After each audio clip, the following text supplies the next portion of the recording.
생수예배에 오신 여러분들을 진심으로 환영합니다. 우리 가까이 있는 분들에게 인사하시죠. 정말 사랑합니다 라고 인사할까요? 우리 가정성전에 있는 우리 성도님들도 사랑하고 축복합니다. 반갑습니다. 하나님께서 우리에게 주시는 말씀을 나누도록 하겠습니다. 요한복음 18장 19절에서 24절 말씀입니다.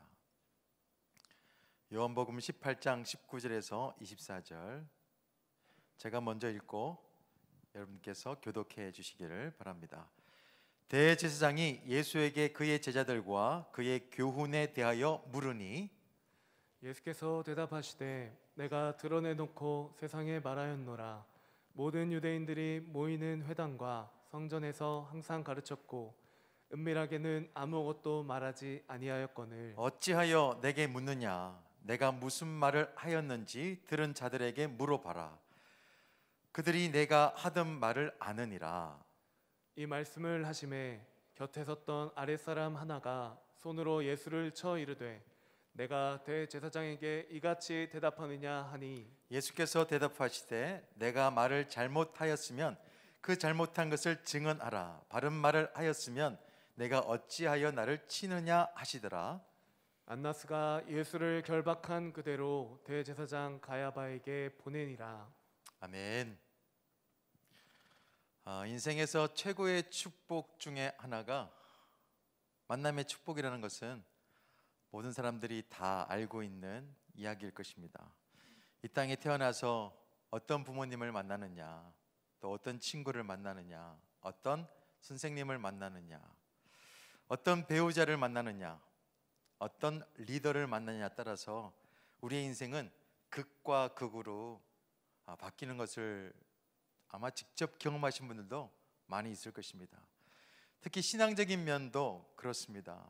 누구를 만나느냐 따라 가지고 어떤 사람은 목사가 될 수도 있는 거고 어떤 사람은 승이 될 수도 있더라고요. 오늘 원로 목사님께 이야기를 들었는데 어떤 분이 믿는 사람을 잘못 만나 가지고 승이 되신 분 이야기를 들었어요. 이 만남이 목사가 될 수도 있고 승이 될 수도 있고 성도가 될 수도 있고 불자가 될 수도 있고, 저도 태어나서 좋은 부모님을 만났기 때문에 신앙생활을 이렇게 할 수 있게 되었고, 또 영적으로 또 삶에 여러 가지 위기가 있을 때마다 좋은 만남이 있었기 때문에 여기까지 오지 않았나 이런 생각이 듭니다. 꿈의 교회 목자들과 또 우리 목원들에게 물어봐요. 그러면 꿈의 교회에 와서 예배도 좋고 뭐 여러 가지 다 좋은데 결국에는 사람이 좋았다, 좋은 목자를 만났기 때문에 여기에 있다, 그리고 양육하면서 또 사역하면서 만났던 그 사람들이 너무 좋아서 여기에 있다라고 하시는 분들이 참 많이 있습니다. 어쩌면 우리의 지금의 존재는 만남의 결과에 있지 않나 이런 생각을 해보게 되어집니다. 가만히 생각해 보면 하나님께서는 어떠한 분이실까? 계속해서 우리에게 좋은 만남을 허락해 주시는 분이다라는 생각이 들어요. 하지만 우리의 잘못된 생각으로 또 욕심으로 인하여서 참 좋은 만남이었지만 그냥 지나친 경우가 우리 알게 모르게 있지 않았나 이런 생각도 해보게 되어집니다. 그런데 오늘 말씀을 보니까요, 하나님께서 주신 최고의 만남의 기회를 살리지 못하는 안타까운 인생이 한 명 나옵니다. 그런 새로운 인생을 살 수 있는 좋은 기회가 있었어요. 정말 좋은 기회였습니다. 그렇지만 그것을 살리지 못했어요. 당시에 최고의 종교직에서는 최고위직인 대제사장을 역임했던 안나스라고 하는 사람이에요. 오늘 본문의 내용은 여러분께서 다 아시다시피 예수님께서 십자가에 못 박히시기 직전의 상황입니다. 예수님의 제자였던 유다에게 은 30냥에 팔려가서 로마 병사들에게 순순히 잡혀갑니다. 그리고 처음에 안나스라고 하는 대제사장 앞에 서게 되어지죠. 당시에 이스라엘 대제사장은 누구였냐면 가야바였고요. 이 안나스는 이 가야바의 장인이었어요. 그러니까 이 안나스는 당시에 정치적으로 종교적으로 굉장했던 사람 중에 한 명입니다. 실세였어요. 그런데 저 멀리 갈릴리라고 하는 촌에서 예수라는 존재가 이 예루살렘 또 이스라엘 전역을 돌아다니면서 기적을 행하고 또 교훈을 주는데 많은 유대인들이 회심을 해가지고 이분이야말로 예수님 하나님의 아들이다라고 믿고 그를 따르니까 이 종교직에서 최고위에 있었던 이 안나스는 불안하게 되어졌죠. 이 종교와 정치에서 뼈가 굵었던 이 안나스는 미래를 예측해 봤어요. 예수를 제거하지 않으면 자신의 기득권과 자신의 집안 다 몰락할 수도 있겠구나, 이런 생각이 들었던 거죠. 그래서 이 안나스는 자신의 영역이라 할 수 있는 이 종교계를 어지럽히는 이 예수님을 빌라도 총독에게 가기 전에 직접 신문해 봐야 되겠다, 이런 생각으로 예수님을 만나게 됩니다. 조목조목 물어봐서 죄목을 찾아내서 진짜 이것을 제거해야 되겠다, 예수님을 없애버려야 되겠다, 이런 마음을 가지고 질문을 하는데요, 이런 질문이었습니다. 19절에 보니까 대제사장이 예수에게 그의 제자들과 그의 교훈에 대하여 물으니, 하나의 질문, 하나의 신문은 뭐냐면 너희들 제자가 누구냐, 주님을 따르던 핵심 당원들 도대체 누구들이냐, 내가 다 잡아내야 되겠다, 그러한 신문을 했고, 또 하나는 어떤 교훈으로 그들을 설득했냐, 너는 어떤 사상을 가지고 그 많은 사람들을 끌고 갔냐, 이런 질문을 하고 있습니다. 이렇게 신문했던 이유는 다른 것이 아니라 자신의 삶에 대해서 굉장히 위협적인 존재로 느껴졌기 때문에 어떻게 해서라도 죄목을 찾고 제거하려 했던 것이죠. 근데 저는 이 안나스를 보면서 참 안타까운 마음이 들었습니다.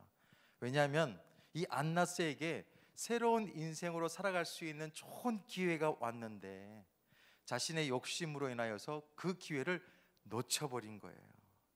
예수님을 직접 만났어요. 직접 만나는 영광을 가졌지만 그것이 영광인 줄을 몰랐습니다. 영원한 생명을 얻을 수 있는 기회를 놓쳐버렸어요. 그렇지만 우리는 감사하게도 우리가 이 자리에 있었던 것은 뭐냐 하면, 우리 어떤 만남을 통하여서 하나님께서 인도해 주셔서 하나님의 영광에 참여할 수 있는 기회가 만남을 통해서 또 하나님의 은혜 가운데 있게 되어진 것이 얼마나 감사한지 모릅니다. 바라기에는 우리의 만남을 통해서 누군가에게 예수 그리스도를 소개할 수만 있다고 한다면, 또 우리가 예수님의 만남을 통하여서 계속 되어지는 예배와 또 목장에서 양육을 통해서 주님과 계속 만나게 되어지는데, 그 만남이 그냥 지나치는 만남이 아니라 정말 소중한 만남으로, 그리고 새로운 축복으로 열 수 있도록 하게 하려면 어떻게 해야 될까? 저는 한 가지 이렇게 생각해 봤습니다. 내 삶의 질문을 바꿔야 되겠다. 삶의 질문을 바꾸면 하나님과의 만남 속에서 그 만남이 축복으로 이어질 수 있겠구나, 이런 생각이 들었어요. 19절 말씀 같이 한번 더 읽어볼까요? 시작. 대제사장이 예수에게 그의 제자들과 그의 교훈에 대하여 물으니, 이 신문하고 있는 안나스에는 마음속에 이런 질문이 있었던 거예요. 어떻게 하면 이 예수를 죽일 수 있을까? 어떻게 하면 이 예수를 반역자로 몰라서 제거할 수 있을까? 온통 그 질문이었어요. 죽이는 질문이죠. 유재석 씨가 댓글을 남기는 사람들, 특히 악성 댓글을 남기는 사람들에게 이런 말을 했어요. 댓글이 본인의 인생을 만든다. 댓글이 어떤 댓글이냐에 따라서 인생이 그렇게 만들어진다는 거예요. 마찬가지로 우리의 삶의 질문, 수많은 질문이 있잖아요. 그 삶의 질문이 우리의 인생을 만듭니다. 영생을 만들어내요. 이 안나스는 질문이 잘못되었어요. 그래서 예수님을 지나치게 되죠. 새로운 인생으로 살아갈 수가 없었던 거예요. 만약에 안나스가 예수님을 신문하지 않고 질문했다고 한다면 그의 인생은 180도 달라졌을 것입니다. 그가 질문만 좀 바꿨어도 인생은 완전히 바뀌었을 거예요. 아니, 그의 영생이 바뀌었을 것입니다. 우리가 하나님께 질문할 때, 주님께 질문할 때 때로는 좀 어리석을 때가 있어요. 한문으로 말하면 우문, 어리석은 질문할 수 있습니다. 그럼에도 불구하고 주님께서는 현답하시죠. 현명한 대답을 주셔요. 우리의 어리석은 질문까지도 선한 마음을 갖고 있으면 현명한 답을 우리는 얻을 수가 있습니다. 하지만 언제까지 우리가 우문만 하겠습니까? 어리석은 질문만 하겠어요? 하나님이 근심이 되지 않게 아주 지혜로운 질문도 할 수 있어야 되잖아요. 현문, 현답. 지혜로운 답을 하고, 그리고 지혜로운 질문을 하고 답을 얻을 수만 있다면 주님하고 우리 사이가 현문, 현답하는 관계가 되어야지 않을까, 이런 생각을 해보게 되었어요. 그러면서 나도 한번 질문을 좀 바꿔봐야 되겠다. 이 묵상하면서 좀 질문을 바꿔봤어요. 만약에 이 안나스가 대제사장이 아니었다면 그의 인생이 어떻게 되었을까? 저는 사회적으로 종교적으로 최고의 자리에 있었던 이 안나스가 그 자리에 올라가지 않았다고 한다면 그의 영생은 어떻게 됐을까? 이런 생각을 해보게 되었습니다. 여러분, 어떻게 됐을까요? 사람 일은 모르죠. 그렇지만 예측할 수는 있습니다. 만약에 그가 그 최고의 자리, 그 대제사장이 아니라 바디메오처럼 만약에 눈이 보이지 않는 맹인이었다면 예수님을 만났을 때 질문이 달라졌을 거예요. 대제사장이니까 바른 질문을 하지 못했던 거죠. 병들어서 죽어가는 자녀의 아버지가 이 안나스라고 했다고 한다면 어떻게 되었을까? 이 생각도 좀 해봤어요. 이 안나스가 38년 된 베데스다 연못에 있던 그 환자였다고 한다면 예수님을 만났을 때 어떤 질문을 했을까? 어떻게 하면 구원을 얻을 수가 있을까요? 주님, 저를 돌보아 주실 수 있는지요? 주님과 더 가까워지는 살리는 질문을 하지 않았을까, 이런 생각을 해보게 되었습니다.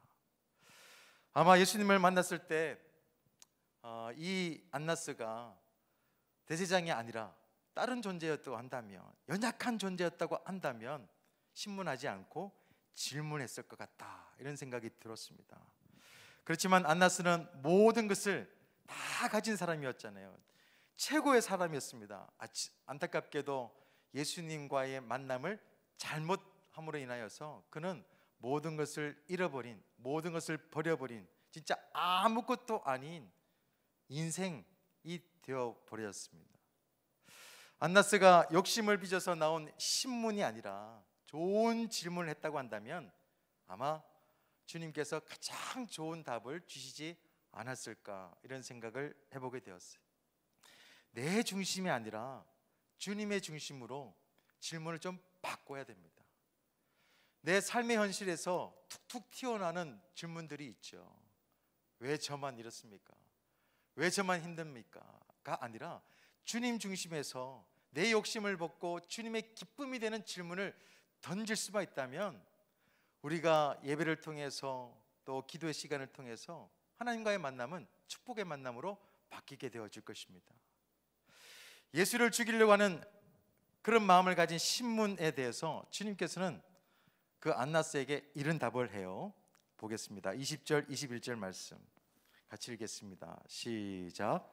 예수께서 대답하시되 내가 드러내놓고 세상에 말하였노라. 모든 유대인들이 모이는 회당과 성전에서 항상 가르쳤고 은밀하게는 아무것도 말하지 아니하였거늘 어찌하여 내게 묻느냐? 내가 무슨 말을 하였는지 들은 자들에게 물어보라. 그들이 내가 하던 말을 아느니라. 주님께서 이 안나스에게 질문을 하시죠. 어찌하여 내게 묻느냐? 이것은 또 한 번의 기회를 주시는 거예요. 나는 이미 공개적으로 복음을 다 전했다. 네가 영생을 얻을 수 있는 방법까지 다 제시했다. 근데 왜 그것을 너는 듣지 못하냐? 지금이라도 들을 수 있다면 너는 새로운 인생으로 영생의 삶을 살아갈 수 있다. 그 마지막 기회마저도 이 안낫은 자신의 욕심 때문에 들리지가 않는 거예요. 그런데 이 안낫과 아주 비슷한 위치에 있었던 사람들 중에 제가 찾아봤죠. 예수님을 만나서 인생 역전되었던 사람이 있어요. 바로 바리새인 니고데모입니다. 이 니고데모는 안나스와 똑같이 산헤드린 공회의원이었어요. 거의 비슷한 위치에 있었던 사람이었어요. 근데 이 니고데모는 예수님의 소식을 들리자 안나스처럼 어떻게 하면 죽일까가 아니라 어떻게 하면 내가 그분을 통하여서 내가 영생을 얻을 수 있을까? 진짜 영생을 주시는 하나님의 아들이지 않나? 막 소식이 들려오니까 하시는 모습을 보니까 메시아 같다. 과연 메시아인가? 이런 질문을 하죠. 내면에서 계속 질문이 나오는 거예요. 계속해서 거룩한 질문, 그것을 피할 수 없어가지고 사람들을 피해서 밤에 예수님을 찾아가죠. 요한복음 3장의 이야기입니다. 니고데모는 예수님을 만나서 우문현답을 했죠. 그리고 동문서답과 같은 그런 시간을 막 보냅니다. 근데 주님을 찾아가서 자신의 낮추고 겸손하게 질문을 던졌더니 그때 굉장히 중요한 거듭남의 비밀을 찾아내게 되어집니다. 그는 끊임없이 생명에 대한 질문을 던졌어요. 살리는 질문을 던졌습니다. 하나님께로부터 오신 분이 아니라면 이런 표적이 나올 수가 없습니다. 하나님의 아들이 맞으시죠. 사람이 늙으면 어떻게 날 수 있습니까? 거듭남에 대한 질문을 합니다. 어찌 그런 일이 일어날 수 있습니까? 계속해서 영적인 질문들을 예수님께 드리죠. 이 니고데모가 그렇게 예수님과 계속 이야기를 하다 보니까 여러분께서 너무나 잘 아는 말씀, 요한복음 3장 16절 말씀까지 가게 되어져요. 니고데모와 예수님의 대화 속에서 질문과 답 속에서 나온 말씀이 요한복음 3장 16절 말씀이에요. 우리는 그 말씀 때문에 예수님을 믿게 되었잖아요. 지금도 우리가 그 말씀 때문에 우리가 예수님의 자녀임을 확신하고 있잖아요. 좋은 질문은 배우려고 하는 질문이에요. 좋은 질문은 죽이려고 하는 질문이 아니라 살리는 질문들입니다. 아는 체 하려고 하는 질문이 아니라 수용하려고 하는 질문이 참 좋은 질문이에요. 니고데모의 질문은 참 좋은 질문이었습니다. 그래서 그의 삶이 바뀌어버렸어요. 권민창이라는 분이 이런 말을 합니다. 좋은 질문은 해답과 같은 힘을 지닌다. 좋은 질문이요, 거의 답을 다 얻는 거예요. 특히 주님 앞에 좋은 질문을 들고 가면 답이 그냥 옵니다. 주님은 우리에게 답 주시려고 하시는 분이에요. 정말 진짜 답을 주시려고 하십니다. 우리를 속이려고 하시는 분이 아니에요. 우리가 살 길을 열어주시는 답을 가지고 계시는 분이기 때문에 우리가 선한 마음으로 겸손하게 주님 앞에 나아가서 질문 던지게 되어지면 정말 우리에게 꼭 필요한 답을 주시는 분이십니다. 예수님과 니고데모의 만남, 그 만남의 결과는 어떻게 됐냐? 한 1년 반 정도 지난 것 같아요. 산헤드린 공의회원들이요, 예수님을 잡아 죽이려고 막 의논할 때가 있었습니다. 그때 담대히 예수님을 변호한 사람이 니고데모예요. 요한복음 7장 50절, 51절 말씀에 보면 이렇게 되어 있습니다. 그 중에 한 사람, 곧 전에 예수께 왔던 니고데모가 그들에게 말하되, 우리 율법은 사람의 말을 듣고 그 행한 것을 알기 전에 심판하느냐.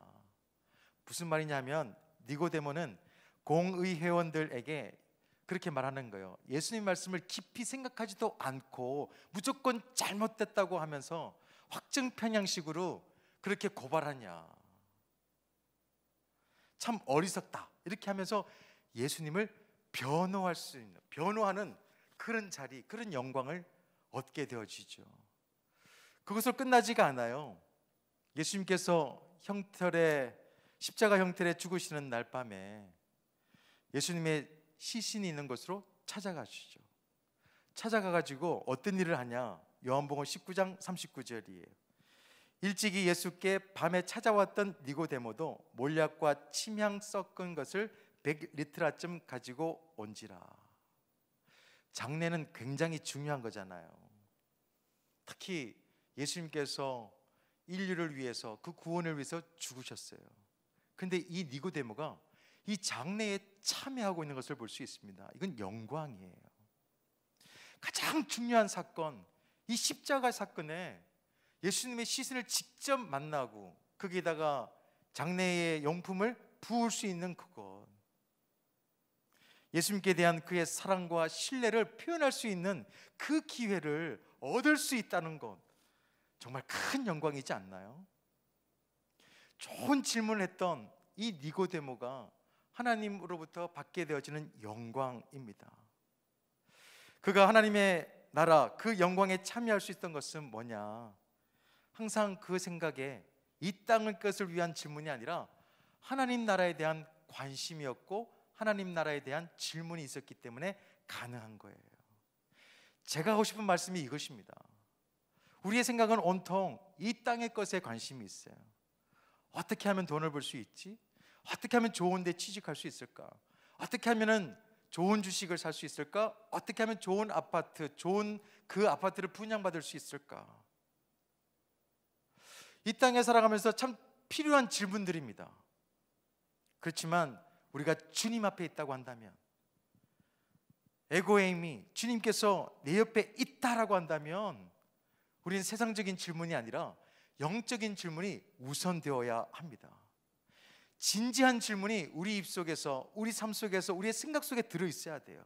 어떤 질문? 우리의 영을 살리는 질문, 우리의 공동체를 살릴 수 있는 질문이 우리 가운데 있어야 된다는 것입니다. 어떻게 하면 주님의 나라에 들어갈 수 있나요? 어떻게 하면 주님의 기쁨이 될 수가 있을까요? 어떻게 하면 내가 저 사람을 사랑할 수 있을까요? 어떻게 하면 교회를 세울 수 있고 어떻게 하면 교회를 사랑할 수 있을까요? 내가 어떻게 하면 내가 섬길 수 있을까요? 우리의 질문이 달라져야 됩니다. 우리 삶의 질문을 좀 바꿔야 돼요. 오늘 한 분을 만났는데 좀 큰 수술을 하신 분이에요. 위암 수술을 하셨는데 지금 회복하고 있는 권사님이십니다. 위암 때문에 90%를 절개했어요. 그래서 지금은 소장으로 소화를 시킵니다. 살도 굉장히 많이 빠지셨어요. 어려운 가운데 있음에도 불구하고 1시간 동안 이야기를 하는데요, 그의 입술에서는 감사가 떠나지를 않습니다. 권사님은 하나님, 왜 나에게 이런 고난이 찾아왔나요? 이런 질문을 하지를 않았어요. 오늘 들은 질문입니다. 이런 질문을 하셨어요. 하나님, 얼마 더 있으면 마음 놓고 주님을 위해 일할 수 있을까요? 주님을 위해서 일할 수 있을 때는 언젠가요? 빨리 회복되어서 주님께서 기뻐하시는 그 일을 하고 싶습니다. 그 얘기 계속 나눴어요. 목자로, 리더 목자로. 여러분, 내 옆에 하나님이 없는 것처럼 질문하지 마세요. 우리 삶 속에 어떻게 해서라도 좋은 만남을 주려 하고 선한 길로 인도려 가시는 그 주님이 내 곁에 계시어요. 근데 왜 질문들이 다 주님은 저 멀리 있고 언저리에 두고 패싱하고 내가 하고 싶은 질문만 계속 던지고 있나요? 옆에 누가 계셔요? 주님이 계시는 거예요. 주님이 계시다고 믿으면 우리의 질문은 달라집니다. 이 세상의 것이 아니라 하나님 나라의 것에 대해서 관심을 가지고 질문할 거예요. 어떻게 하면 하나님께서 기뻐하시는 삶을 살 수 있을까요? 어떻게 하면 사랑할 수 있을까요? 저는 그 권사님하고 얘기를 나누면서 삶의 질문을 바꾼 분이 바로 이분이구나. 저는 믿습니다. 삶의 질문을 바꿨던 사람들이 하나님의 축복을 받는 것처럼 이 권사님도 삶의 질문을 바뀌었기 때문에 하나님께서 새로운 축복의 역사들을 경험하게 하실 줄로 저는 믿습니다. 어떤 질문을 하느냐 굉장히 중요해요. 한 사람을 더 이 요한은 소개하고 있습니다. 본문을 보니까 안나스만이 아니라 또 한 사람도 너무너무 안타까워요. 만남의 기회, 예수님하고 직접 만났음에도 불구하고 인생의 파멸로 가는 사람이 보입니다. 22절 말씀이에요. 이 말씀을 하심에 곁에 섰던 아랫사람 하나가 손으로 예수님을 칩니다. 이르되 내가 대제사장에 이같이 대답하느냐 하니 예수께서 대답하시되 내가 말을 잘못하였으면 그 잘못한 것을 증언해봐라. 바른 말을 하였으면 네가 어찌하여 나를 치냐. 안나스의 경비병으로 보입니다. 하인이요, 예수님의 뺨을 팍 때리는 거예요. 누구 편에 서려고? 안나스 편에 서려고요. 안나스 편에 서려고 예수님을 버렸습니다. 세상의 권세에 붙어보려고 영원한 하나님 나라의 권세를 갖고 있는 예수 그리스도를 버려버렸어요. 이 어리석음이 우리가 아니었으면 좋겠습니다. 세상의 것을 위해서 하나님의 것을 버리는 그 안타까운 인생이 우리가 되지 않았으면 좋겠습니다. 여러분에게 정말 중요한 질문 하나 던집니다. 여러분께서는 어느 편에 서시겠습니까? 예수 그리스도의 편에 설 수 있는 믿음의 사람들이 다 되시기를 예수 그리스도의 이름으로 축원드립니다. 세상의 권력에 서지 않고 주님의 통치권 아래에 있어야 우리는 살 수 있는 거예요. 항상 주님의 편에 서서 질문할 수 있으면 좋겠습니다. 우리가 세상의 편에 서면요, 참 답이 안 나와요. 그렇지 않나요? 우리가 인생에 살면서 여러 질문들이 있는데 하나님의 편이 아니라 세상 편에서 서면요, 너무너무 답이 안 나옵니다. 그런데 십자가 편에 서고 주님의 사랑 편에 서게 되어지면 답이 나온다니까요. 우리는 삶의 질문을 바꿔야 됩니다. 왜요? 내 옆에 누가 있기 때문에? 주님이 계시기 때문에. 주님과 함께 한다고 하는 그 믿음은 우리의 삶의 질문이 바뀔 수밖에 없습니다. 하나님 나라에 대한 질문을 하게 될 것이고, 이 땅에 하나님 나라가 확장되어지는 것에 대해서 질문할 수밖에 없을 것이고, 우리가 주님께서 기뻐하시는 그 삶에 대해서 무엇인가를 질문할 수밖에 없을 것입니다. 오늘 말씀을 통해서 여러 삶의 질문이 있겠지만 그것을 내 옆에 누가 주님께서 계시다라고 하는 그 믿음을 가지시고 우리의 삶을 질문을 바꾸며 살아갈 수 있는 믿음의 사람들이 다 되시기를 예수 그리스도의 이름으로 축원드립니다.